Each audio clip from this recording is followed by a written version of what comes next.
All right, guys, I know the headline is the snow, right? Sure. But we've got to get through the cold first. And Governor Hochul just declared a state of emergency in New York for this storm on the way and spoke about making sure we're all prepared.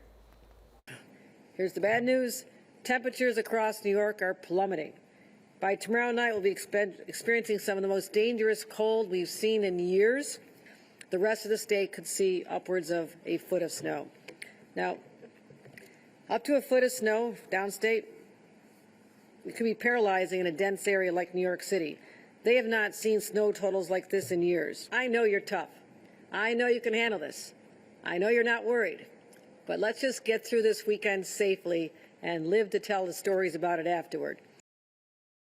So you just heard her reference that dangerous cold. Let's make sure you know how to prepare for the weekend and the dramatic drop in temperature on the way. It'll be a shock to all of our systems coming off a day that was 47 degrees yesterday. Tonight, that Arctic air blasts in and will drop to a low of just 10 degrees by tomorrow morning. But with wind gusts at 30 miles per hour, sub-zero wind chills are expected across the tri-state, and that means we're at a dangerous risk for frostbite or hypothermia, with the Hudson Valley experiencing wind chills around 20 below zero. So that means frostbite is going to be possible in as little as about 30 minutes. Let's walk you through how to protect yourself.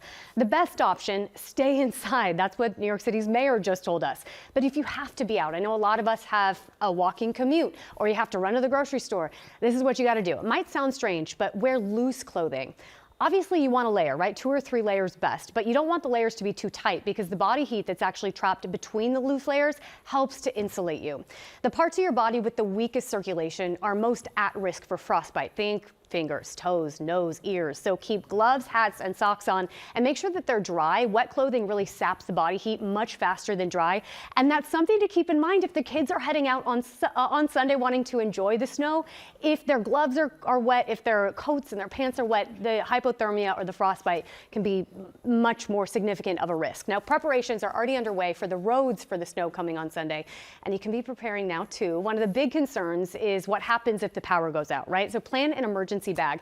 Stock it with batteries, with flashlights, food, heavy warm clothes, blankets. You want to check your batteries and your smoke and carbon monoxide detectors and make sure everything is fueled up and charged up. So car, generators, your cell phones, that's another huge one.